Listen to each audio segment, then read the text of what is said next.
Before cities, before roads, before empires, there was a land that held one of the oldest living cultures on Earth. A land of fire-red deserts, endless coastlines, and stories carved into stone for over 60,000 years. This is Australia. But behind its modern image of skyscrapers, beaches, and global power, lies a history few people truly understand. A story of ancient civilization, of arrival and conflict, of survival, transformation, and the rise of a nation built through struggle and reinvention. Tonight, we uncover the hidden story of Australia, from the dream time to the modern era. And what you are about to hear may change the way you see this country forever. Long before written history, before the pyramids of Egypt were even built, the first people had already arrived in Australia. They are the Aboriginal and Torres Strait Islander peoples. Scientists estimate their presence in Australia dates back over 60,000 years. Not just surviving the land, but living in harmony with it. They developed complex societies, rich languages, and spiritual beliefs deeply connected to nature. This belief system is known as the dream time. The dream time is not just mythology. It is law, identity, and existence. Every river, every mountain, every animal has a story. These stories were not written down. They were sung, painted, and passed through generations. And for tens of thousands of years, this civilization thrived in complete isolation from the rest of the world. But that peaceful balance was about to change forever. In the 1600s and 1700s, European explorers began mapping unknown territories. Dutch navigators were among the first to sight Australia's coastline. But it was in 1770, when British explorer Captain James Cook charted the east coast, that everything changed. Cook claimed the land for Britain, naming it New South Wales. At the time, Britain viewed Australia as empty land, a concept later called terra nullius. But it was not empty. Millions of Indigenous people already lived there. Their world was about to collide with another civilization, one driven by empire, expansion, and control. And that collision would reshape the continent forever. In 1788, the first fleet arrived at Botany Bay. It carried over 700 convicts from Britain. They were transported to Australia as punishment, for crimes often minor by today's standards. The settlement became Sydney Cove. Life was brutal. Food shortages, harsh punishments, unfamiliar land, and disease. But for Indigenous Australians, this arrival was even more devastating. Land was taken. Water sources were controlled. Traditional life was disrupted. Conflict became inevitable. What followed was decades of tension, resistance, and survival on both sides.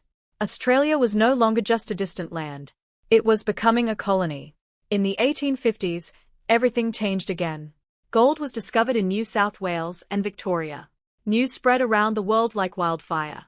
Suddenly, Australia was no longer just a penal colony. It was a land of opportunity. Thousands of migrants arrived from Europe, China, and America. Towns exploded overnight. Fortunes were made and lost. But wealth came with chaos. Overcrowding, lawlessness, and rising tension between miners. The gold rush didn't just bring riches. It reshaped Australia's identity forever. It was the beginning of a multicultural nation. By the late 1800s, Australian colonies began developing their own identity. Railways expanded across vast distances. Cities like Sydney and Melbourne grew rapidly. In 1901, a historic moment arrived. The colonies united to form the Commonwealth of Australia. A new nation was born. But unity did not mean equality. Indigenous Australians were still excluded from many rights. They were not counted in the census. They were not considered citizens in their own land. The contradictions of Australia's identity were now deeply visible. A modern nation was rising, but at a cost that would echo for generations. In the 20th century, Australia found itself on the global stage. During World War I, Australian and New Zealand forces formed the Anzacs. They fought in Gallipoli in 1915. The campaign was devastating. Thousands lost their lives. But something powerful emerged from the tragedy. A national identity built on courage, mateship, and sacrifice. World War II followed. Australia was directly threatened in the Pacific. Bombings in Darwin shocked the nation. For the first time, Australians realized their vulnerability. But they also proved their resilience. A young nation was now a determined force. After World War II, Australia changed rapidly. The government encouraged mass immigration. People came from Italy, Greece, Germany, and later Asia and the Middle East. Australia became one of the most multicultural societies in the world. Industries expanded. Mining, agriculture, and manufacturing boomed. Cities modernized. Skylines rose. The economy strengthened. Australia was no longer just a remote land. It was becoming a global powerhouse.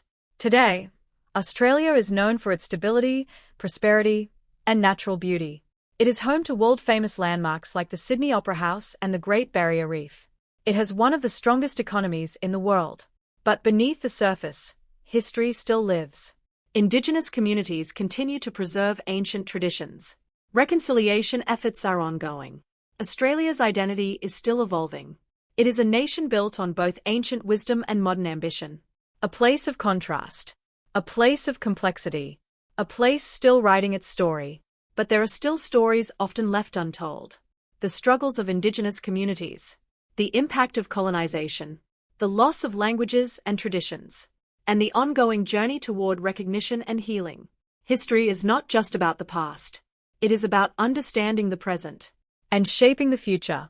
Australia's story is not simple. It is layered, powerful, and still unfolding.